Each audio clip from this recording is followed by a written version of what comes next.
nós vamos convidar o nosso irmão Elmo para fazer a prece de abertura. Posteriormente, nós faremos uma organização no qual convidando para compor o palco tanto nosso irmão Elmo como nosso palestrante da noite, nosso irmão Marcelo. Porque os nossos pequenos jovens da evangelização infantil aqui do Caminho da Verdade farão uma apresentação para nós. Posteriormente a gente faz aquela, chama sistema de contra-regras, rapidinho aqui a gente mudou todo o cenário. Então convidamos por gentileza o nosso irmão Elmo para fazer a prece de abertura.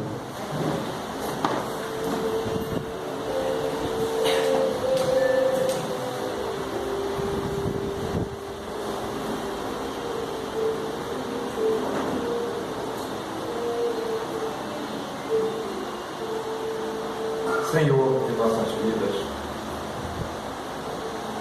Pai de infinito amor e bondade,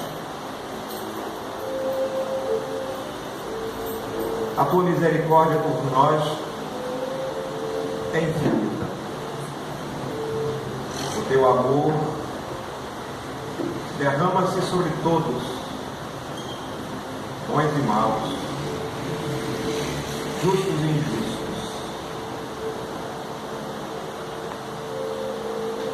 Fazem chover em todos os lugares e o sol brilha para todas nós. Assim, Senhor, a nossa prece será sempre a do reconhecimento. Pelo dia de hoje e pela oportunidade que Ele nos traz. Pela noite abençoada, recamada de estrelas,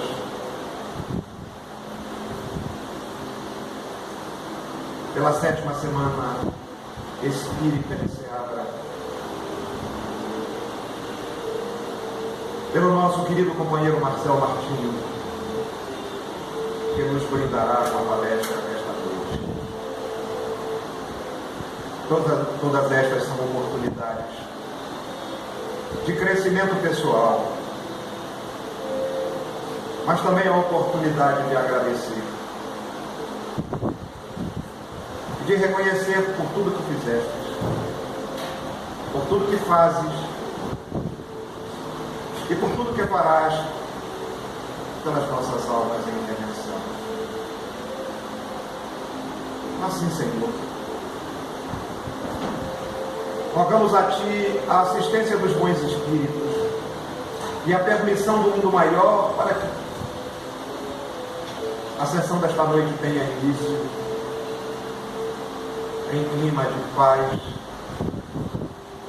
e fraternidade. Se conosco, agora e sempre. Que assim seja.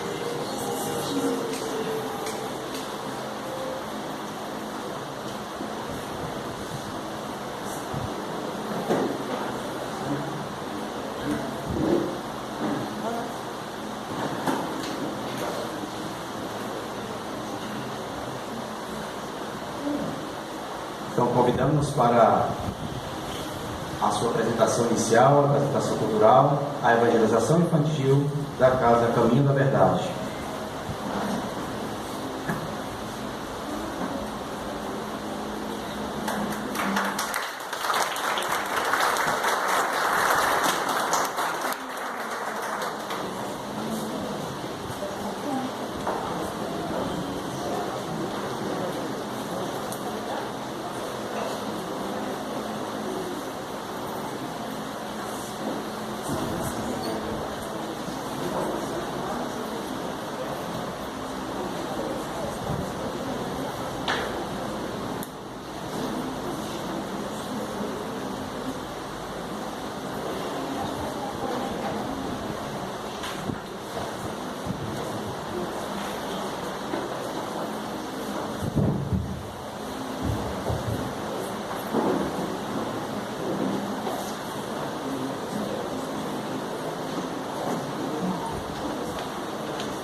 Jesus junto com sua família e fazia orações.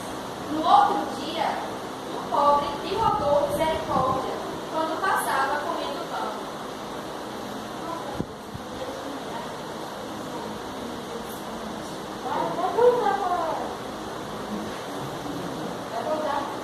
E olha que seu Eufrazino rezava a Deus no sossego do seu pai. Em casa, seu Eufrazino brigou com sua esposa e falando coisas que a deixou agoada.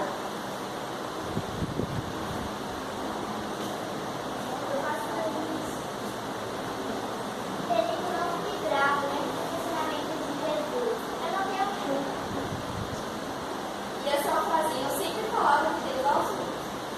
No trabalho, agiu com raiva ao machucar o dedo na sua tarefa diária.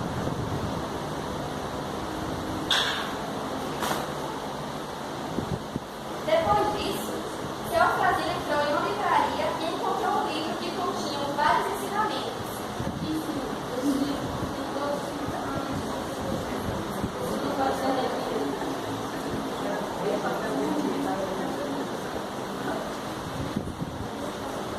Seu Eufrazino foi ler o livro. O que lhe chamou a atenção foi o ensinamento onde Santo Agostinho respondeu em espírito a Allan Kardec que a fórmula da melhoria pessoal e a felicidade do autoconhecimento seria um ensinamento deixado por Sócrates, o conhece-te a ti mesmo. Isso deixou seu Eufrazino pensativo. Como ele faria para mudar-se, para conhecer-se? De repente, ele lembrou que numa pregação ouviu também que Santo Agostinho fazia, antes de dormir, um exame de consciência e ia analisando tudo o que havia feito durante o dia e caso tivesse feito algo diferente dos mandamentos de Deus que causasse mal a alguém, no dia seguinte ia consertar o seu erro. Assim, seu Eufrazino começou a analisar seus atos. Ele lembrou do troco da cliente que havia lhe dado dinheiro a mais.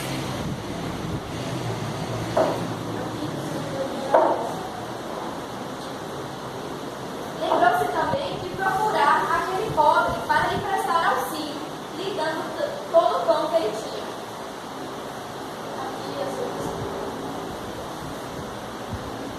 E chegando em casa, pediu perdão à sua esposa que havia magoado durante aquele desentendimento. E quanto ao dedo machucado, agradeceu a Deus pelo trabalho que tinha e tomou mais cuidado ao manusear suas ferramentas. A partir desse dia, seu Eufrazino passou a praticar os ensinamentos de Santo Agostinho. Ah, e sabe aquele livro que lhe encheu de sabedoria? O Evangelho segundo o Espiritismo passou a ser seu manual do viver bem. E pela noite, em sonho, enquanto dormia, um sábio foi encontrar com seu Eufrazino e lhe disse a seguinte mensagem: Muito bem, seu Eufrazino. Você aprendeu o ensinamento de Jesus e aquela frase do sábio: conhece a ti mesmo.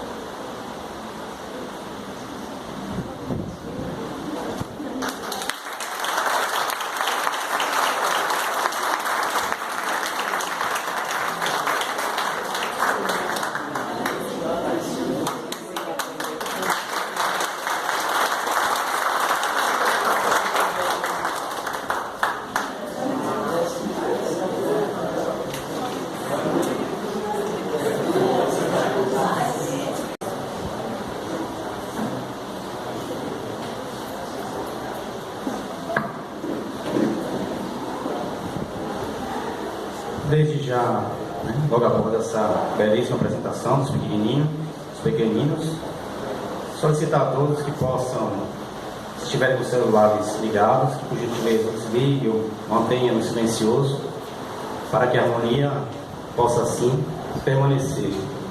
E convidar ao nosso palco nosso palestrante da noite, nosso irmão Marcelo Martins.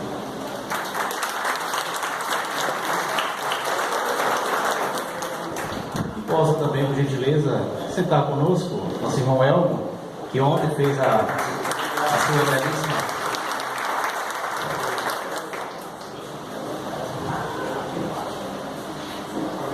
Irmão nosso aqui de Ceará, sempre que está aqui na cidade, sempre colaborando conosco em suas visitas. sempre que aparece, nós nos colocamos ele para fazer suas palestras, tanto aqui como lá no Bezerra. Colabora nas casas espíritas, ou melhor, trabalhador da Casa da Sociedade de Estudos Espíritas Feirense e da Federação Baiana.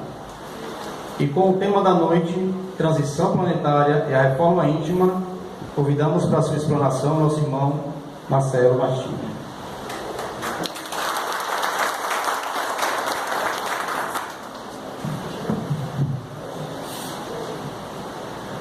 Eu me congratulo com o nosso irmão Elmo, que faz tempo que eu não vejo, só assim, né?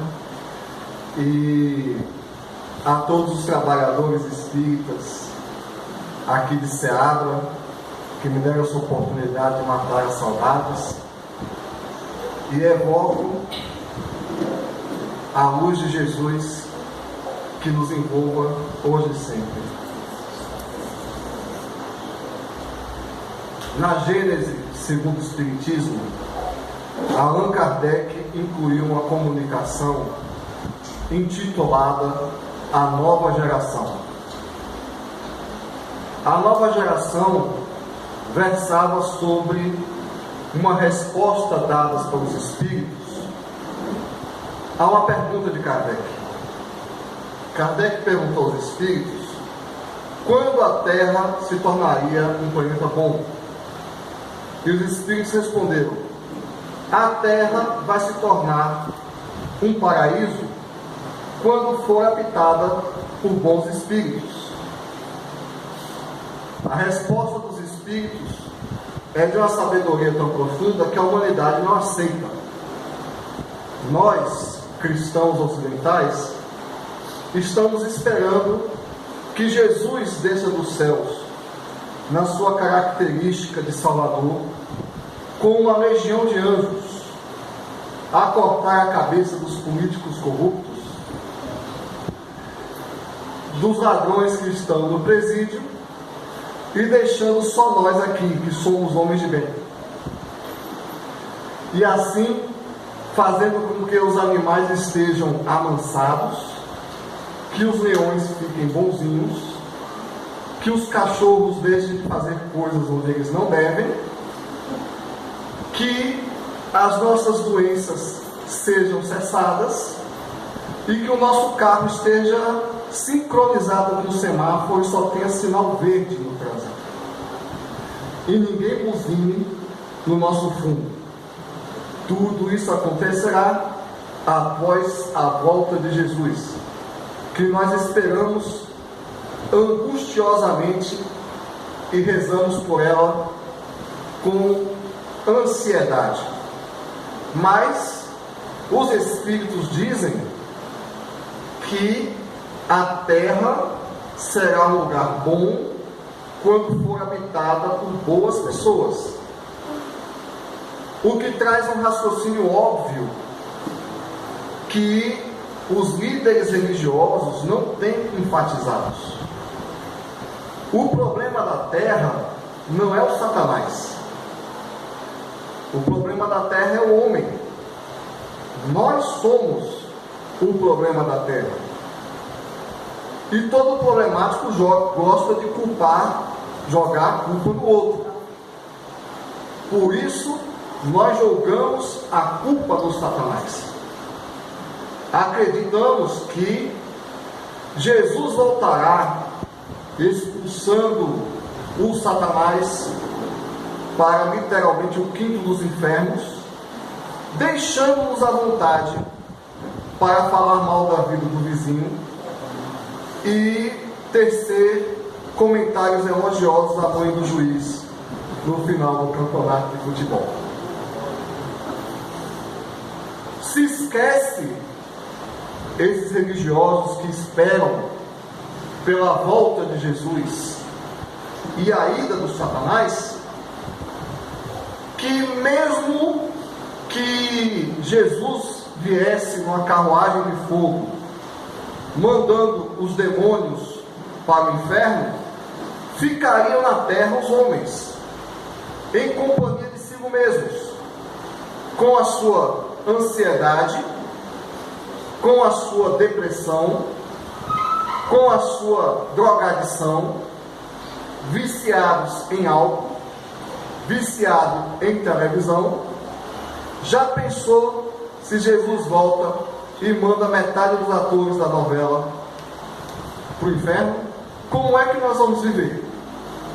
Sem aquela intriga noturna que a gente assiste para relaxar antes de dormir. Como é que nós vamos viver sem um violão para condenar? Como é que nós vamos viver no paraíso cantando hosanas ao Senhor, sem nenhum violão na televisão para ele ter vontade de desganar? Será que o homem aguenta a companhia de si mesmo? Tanto não aguenta que quando nós estamos em casa silenciosamente, eu sei que não é o caso das pessoas aqui, mas tem algumas pessoas que quando estão em casa silenciosamente, ao invés de orar, meditar e estudar, precisam ouvir programa policial no rádio, porque não aguentam a sua própria companhia, não suportam passar horas dentro de casa em silêncio, em companhia consigo mesmo, e precisam ouvir alguma coisa ruim para dar emoção. É para isso que nós queremos o retorno de Jesus? Aliás, é preciso esclarecer para onde Jesus foi, que precisa retornar. Porque Jesus apareceu para Madalena 3 dias depois da sua crucificação. Apareceu para Pedro para libertá-lo da prisão. Apareceu para Paulo para buscá-lo em Damasco. Apareceu para São Francisco para evocá-lo para sua missão. Apareceu para liderar o movimento espírita através do Espírito da Verdade. Para onde foi que as pessoas imaginam que Jesus foi, que estão esperando pela volta dele, sendo que ele prometeu que onde estivesse 2 ou mais pessoas chamando por nome dele, ele ali estaria. Talvez nós não estivéssemos esperando, nós não estivéssemos precisando esperar a volta de Jesus. Nós deveríamos trabalhar para que as pessoas vissem Jesus, porque ele prometeu que estaria conosco até o final dos tempos. Pois bem, Allan Kardec, reformando o entendimento religioso da sua época e de hoje, trazendo as palavras de Jesus novamente ao foco e relembrando aos ensinamentos de Jesus, lembra que, como Jesus disse no Evangelho, não fique esperando pelo dia que virá o reino dos céus, porque ele virá e você não vai nem perceber. E os Espíritos dizem: a terra vai se renovar pela mudança dos homens que habitam a terra. Uma nova geração de Espíritos vai reencarnar no planeta. Essa nova geração virá com novos ideais, e paulatinamente ela vai substituir a antiga geração.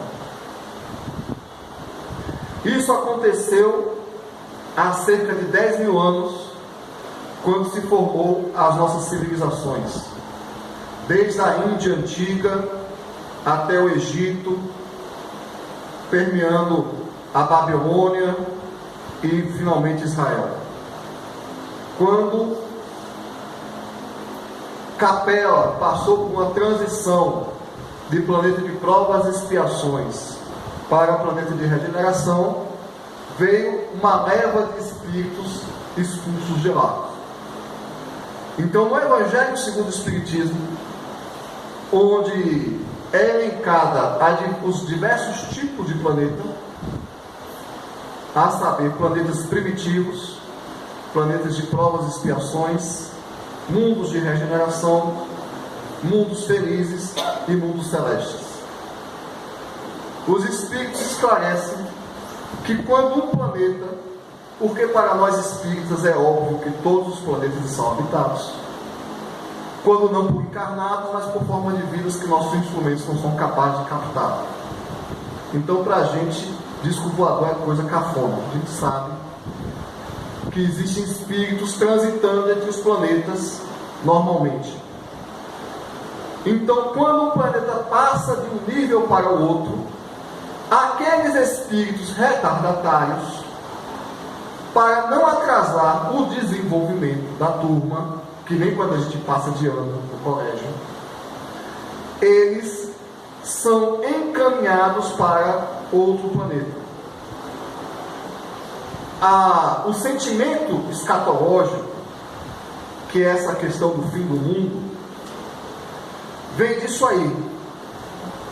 Vem primeiro do mito do paraíso perdido, que é um mito fundador da nossa civilização, que é a questão do mito de Adão e Eva, porque nossas civilizações foram fundadas pelos exilados de Capela, e vem da presciência que os espíritos endividados da Terra têm de que o mundo está errado e o tempo está acabando.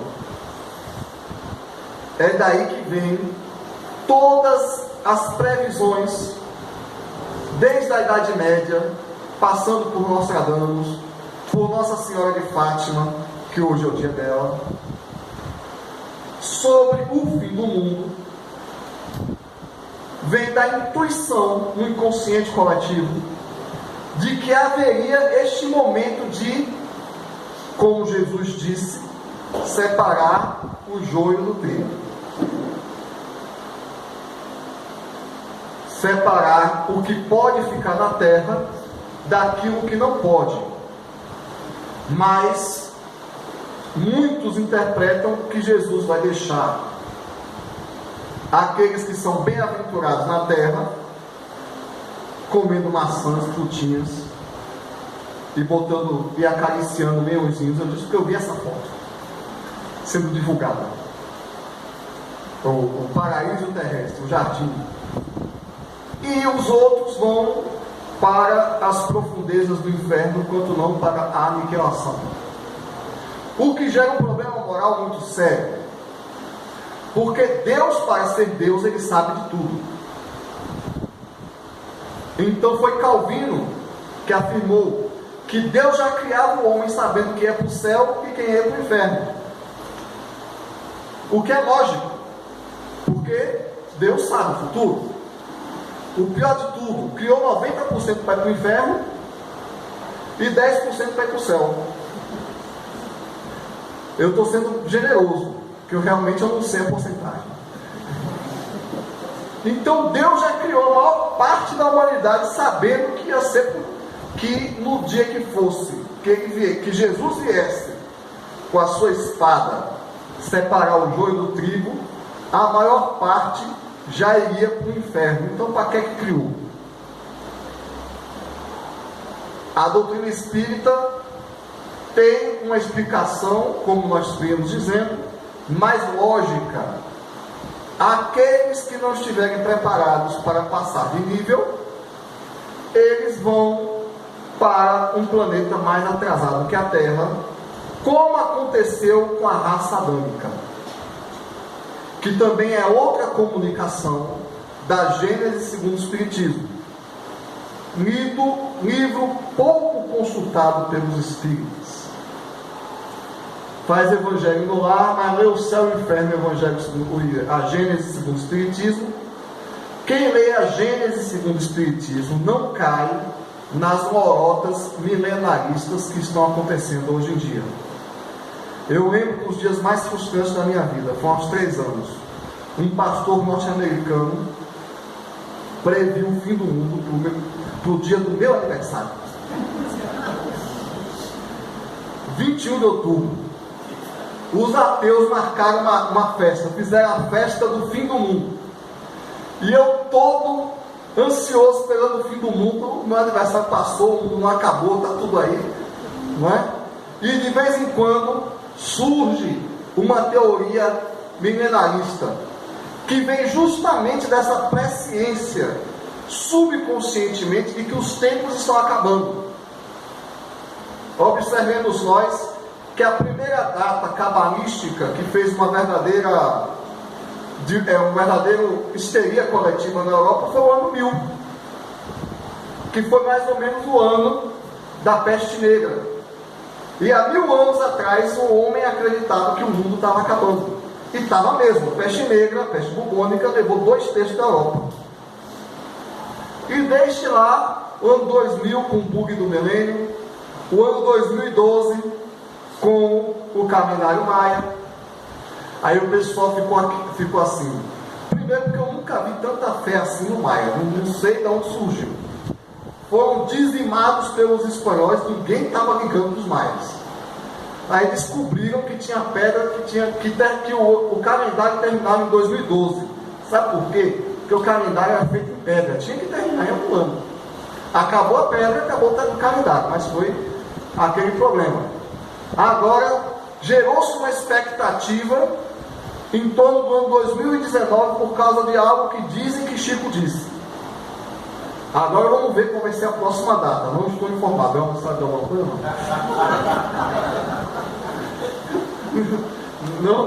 Não chegou até mim qual vai ser a próxima data para o fim do mundo. Mas está lá na Gênesis segundo o Espiritismo, que assim como aconteceu com a raça adâmica, que foram expulsos de capela, haveria uma transformação. E essa transformação seria empreendida pela nova geração.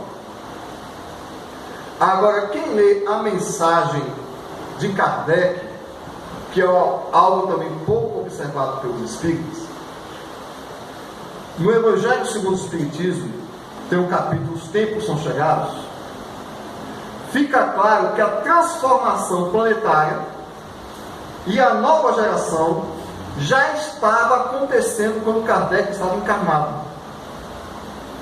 Aliás, Allan Kardec é a nova geração. Allan Kardec, Leon Denis, Camille Flammarion, Annie Boudet, os espíritas franceses, já eram a nova geração encarnada. Até antes de Kardec, os ideais fundantes da civilização ocidental foram concebidos no Iluminismo, no século XVIII. Foi Montesquieu, no Espírito das Leis, que fez a divisão do Estado em poder executivo, legislativo e judiciário, que disse que todos os homens tinham o mesmo direito, os enciclopedistas franceses. Tudo isso é uma mudança civilizacional. Então, se nós formos estudar a história, nós vamos perceber que a civilização ocidental moderna nasceu do Iluminismo no século XVIII. Portanto, os espíritos que se comunicaram na codificação kardeciana e que são os espíritos reformadores religiosos, como Lamennais, como Robespierre, como Diderot, já são os espíritos da nova geração. A nova geração já está entre nós, a mudança está acontecendo na nossa vista e nós estamos esperando os reinos dos céus. Há 2000 anos, Jesus disse que todos nós éramos irmãos. Um conceito revolucionário. O romano não podia se julgar irmão do palestino. 2000 anos depois de 2 guerras mundiais e 60 milhões de mortos, foi feita a Declaração Universal dos Direitos dos Homens, dizendo que todos os homens são iguais. Quem foi que fez a Declaração Universal dos Direitos Humanos? Foi a nova geração. O homem durou 2000 anos para entender que todo ser humano tem os mesmos direitos e todos os mesmos deveres. E essa nova geração, que demorou 2000 anos para perceber isso, fez as declarações dos direitos humanos. Mas, tratando da nova geração, também na Gênesis segundo o Espiritismo, os Espíritos nos alertam para a confusão que a nova geração ia causar. Aliás, há 2000 anos Jesus já nos advertiu: eu não venho trazer a paz, eu venho trazer a guerra, eu venho trazer a espada.